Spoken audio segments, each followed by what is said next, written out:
Depois, falando dessas ferramentas, vamos entender um pouco os conceitos, que eu acho que são importantes para a gente utilizar essas ferramentas de gestão. Primeiro, eu queria mostrar um exemplo da minha empresa. A F2A2, ela é uma metodologia. O nome é uma metodologia. E essa metodologia, ela vem de algumas ferramentas, desde PDCA, Lean Office, conceitos de coaching e os estágios da mudança. Então, eu configurei esses processos numa única metodologia, porque para mim faz todo sentido. Mas nem todos vêm da mesma forma. Então, as ferramentas são adaptáveis. E isso é importante para você olhar para a ferramenta, poxa, como é que eu consigo fazer com que ela se ajuste à minha necessidade? E aí você faça isso acontecer, porque isso vai fazer você usar com a equipe que você tem e perdurar nessa utilização. Caso contrário, vai ser tentativa e erro. E as pessoas que não estão comprometidas, no primeiro erro vão querer desistir. Isso é muito comum. Quando você tem todo um processo de mudança, quando você implementa uma mudança, se essa mudança ela não for bem absorvida pelas pessoas e não for realmente flexível para poder ajustar as necessidades, ela acaba sendo um problema operacional. Eu transformo a minha operação em função de uma ferramenta. Eu tenho que mudar meu modo de fazer as coisas em função de uma ferramenta. Isso para ajustar as suas necessidades. E às vezes é mais fácil você ajustar a ferramenta porque isso te dá um valor agregado muito maior. Porque a cultura da tua empresa está já pré-estabelecida. Aí a gente fala sobre ferramentas, né? Como a gente vê a cultura das empresas nas ferramentas. Então eu tenho culturas que são extremamente tradicionais, culturas já consolidadas, mais burocráticas e culturas mais despojadas, com autonomia maior, as pessoas têm liberdade um pouco maior. Isso não quer dizer que ela não tenha responsabilidade. A liberdade traz muita responsabilidade em cima disso. Mas quando você tenta usar ferramentas que têm uma característica para uma cultura em outra cultura, ela não se encaixa.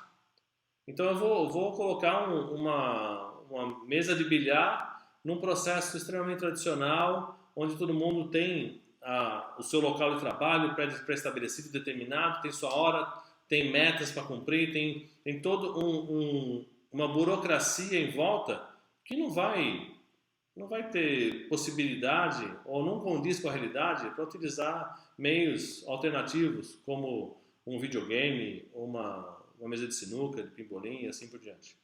Então, e da mesma forma do outro lado, como é que eu trago pessoas extremamente tradicionais, um gestor que realmente precisa ver resultado, precisa olhar para as pessoas, entender, ele precisa impor a sua hierarquia. Como é que ele vai fazer isso num processo totalmente aberto e flexível e de autonomia extrema, que aí é uma figura do Google e o outro lado é uma empresa tradicional.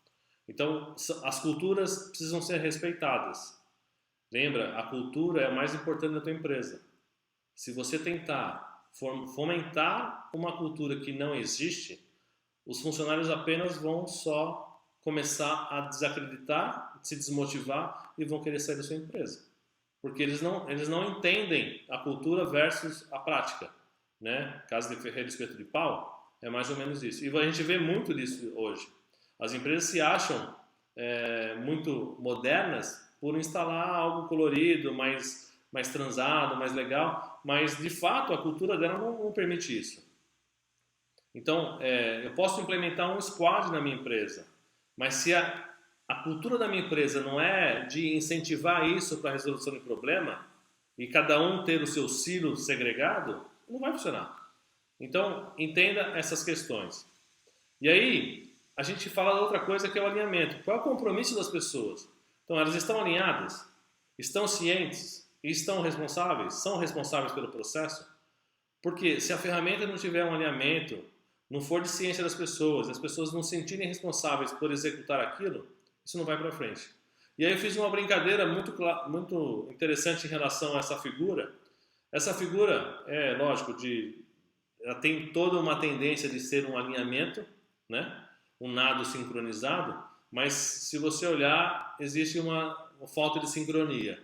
E da mesma forma eu coloquei o alinhados um pouco fora, porque o teu alinhamento é a sua necessidade. Qual é a sua necessidade de alinhar as pessoas? Não é deixar todo mundo certinho, porque nem todo mundo vai entender do mesmo jeito, mas que todo mundo conheça, com todo mundo entenda e consiga exercer a sua responsabilidade na utilização da ferramenta. E aí a última desse contexto é como você endereça a estratégia da empresa através da ferramenta. Se a ferramenta não for endereçar a estratégia da empresa, não é um objetivo que você quer, não usa. Você vai só perder tempo, desgaste com as pessoas para poder, custo, né? Desgaste com as pessoas para poder aprender essa ferramenta, mas ela não vai te valer de nada, porque ela não endereça o que de fato precisa endereçar. E a estratégia da empresa, por exemplo, se ela não está alinhada com as pessoas que estão usando essa ferramenta, elas não estão entendendo o porquê. E aí elas não conseguem saber e propor, inovar e tentar ajudar a utilização do máximo potencial dessa ferramenta. E aí fica um processo descasado. Então, ferramentas de gestão estão alinhadas com a tua necessidade? De fato estão? Use essas ferramentas, porque as ferramentas vão fazer diferença para você usar na sua empresa. Então, falamos da cultura, falamos do compromisso das pessoas e falamos da estratégia. Esses 3 elementos são essenciais para você usar uma ferramenta de gestão. Qualquer ferramenta. Se você atende esses pré-requisitos, ela é útil e será muito útil para a sua empresa. Porque ela vai potencializar, vai dar mais produtividade, vai gerar melhores resultados, porque elas estão alinhadas com a cultura, com o compromisso e com a estratégia da empresa. Todos os estudos que eu andei fazendo nesse período, mais a experiência que eu tenho, mostram para mim claramente essas coisas. Porque se eu não tenho cultura, eu não viabilizo. Porque entre ser e estar, existe uma diferença grande. Se as pessoas não compram, eu não viabilizo. E se não está voltado para a estratégia da empresa, também não vai funcionar. Porque por que eu estou usando se não tem uma estratégia clara? Ou se não é conhecida essa estratégia. Então, ferramentas de gestão estão alinhadas a esses 3 tópicos. E aí eu queria trazer duas provocações rápidas para a gente fazer um bem bolado já. Quais são essas provocações? Primeiro, olha, para vocês entenderem quais são os problemas comuns que as empresas têm hoje que acabam fracassando, primeiro, falta de conhecimento de mercado. Depois, falta de identidade da marca, falta de planejamento financeiro, falta de planejamento estratégico e mistura profissional e pessoal. Com certeza você identifica necessidades estratégicas para você monitorar isso através de ferramentas, se você quiser. Desde planejamento financeiro, estratégico, resultados profissionais e pessoais, isso existe de monte no mercado. Só que eu preciso enxergar isso como algo necessário para a minha empresa, essencial para a minha empresa. Aí eu vou buscar ferramentas adequadas.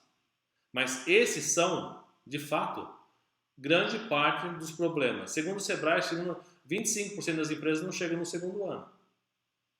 Então, já tem uma quebra muito grande logo no início das empresas. Então, como eu me capacito, como eu enxergo e utilizo ferramentas adequadas? Eu não vou ter tempo de me capacitar em todos os amplos vetores de um empresário, ou de um industrial, não importa, de um gestor. Eu não consigo ter a habilidade ou conhecimento de todas as áreas possíveis. Então eu utilizo de ferramentas que vão me propiciar isso. Contabilidade é uma ferramenta, só que eu tenho empresas que fazem isso para mim. E as outras? Eu tenho empresa que me faz um planejamento financeiro, eu tenho empresa que me ajuda no planejamento estratégico, eu tenho ferramentas que faz isso, eu tenho ferramentas que me ajudam a entender o porquê que eu preciso dividir o pessoal do profissional, eu preciso segregar. Existem ferramentas e as ferramentas são muito, muito importantes para nós e sem dúvida nenhuma, várias, até o Excel consegue, ferramentas em Excel hoje existem que ajudam a gente em muitos cenários como este. Porém, o maior foco nosso é no líder. Mas o líder também tem alguns impactos que provocam situações ruins nas empresas. Primeiro é a rotatividade de pessoas. Isso não quer dizer que tem empresas que não fomentem isso. Empresa que tem um baixo valor agregado, uma necessidade de controle de custo muito rápido, porque sua margem é muito reduzida, muito controlado, a provocar o turnover é algo até saudável para a empresa. Mas quando a gente fala de, eu estou perdendo gente que eu não gostaria, nesse sentido do turnover, existem ferramentas que podem ajudar a gente. Problemas com relacionamento. As pessoas não conseguem se relacionar. E aí, todo processo de gestão à vista ajuda muito. Porque eu evito maiores conflitos. Eu deixo de ter a necessidade de cobrar as pessoas de realizarem suas atividades e mantenho o processo visual. E esse visual vai ajudar a pessoa a acompanhar e entender se está indo ou não está indo. Tanto quem executa quanto quem tem que monitorar. Falta de reconhecimento, falhas na comunicação, falta de desafios. Todos esses itens são relevantes e a gente consegue controlar por processos de gestão. Sejam à vista, vários processos que a gente pode usar. Então, quando a gente fala de problema de relacionamento, gestão à vista é uma, promover o autoconhecimento das pessoas é outra, porque você consegue dar ciência para as pessoas e reduzir os conflitos existentes. Falta de reconhecimento. Quando eu consigo compartilhar as informações, que a gente falou do Google Drive, Trello, Notion e outras ferramentas, quando eu consigo compartilhar essas informações, fica claro, fica transparente, fica evidente a performance de um em relação às suas atividades. Se ele realmente fez mais ou menos. Porque tá ali, a informação está ali para todo mundo ver, é compartilhada. Não existe o achismo. É muito mais fácil você controlar esse tipo de coisa do que eu avaliei uma pessoa, dei um mérito para alguém e aí as pessoas que olharam para aquilo ficam se questionando. Pô, mas eu trabalho mais que ele, eu faço mais que ele. Pode até ser verdade, e em muitos casos eu já vi isso acontecer, as pessoas reclamarem, pô, ele foi promovido e eu não. Porque a pessoa não vê, não enxerga o porquê aquela pessoa foi promovida. Não é transparente para ela. E ela acha que pela execução dela, pelo que ela vê na outra pessoa, ela poderia ter sido promovida também, da mesma forma. Então, existem processos que a gente consegue colocar para evitar esses problemas e fazer a empresa cada vez mais efetiva. Falhas de comunicação, processo de comunicação claro, como é que você usa a sua comunicação? Como é que você transmite a sua comunicação? Você consegue alinhar com todo mundo? A ferramenta que você usa faz isso para você ou não? E desafios. Existem empresas que não têm desafios a serem seguidos, porque ela não tem espaço para crescimento das pessoas, mas o desafio é o desenvolvimento profissional. O desafio não é a pessoa chegar e falar, eu quero chegar a ser diretor, eu quero chegar a ocupar o lugar do meu líder, mas o que eu preciso fazer? Então, como eu consigo me desenvolver? Como é que eu vejo isso? Como é que eu mostro isso?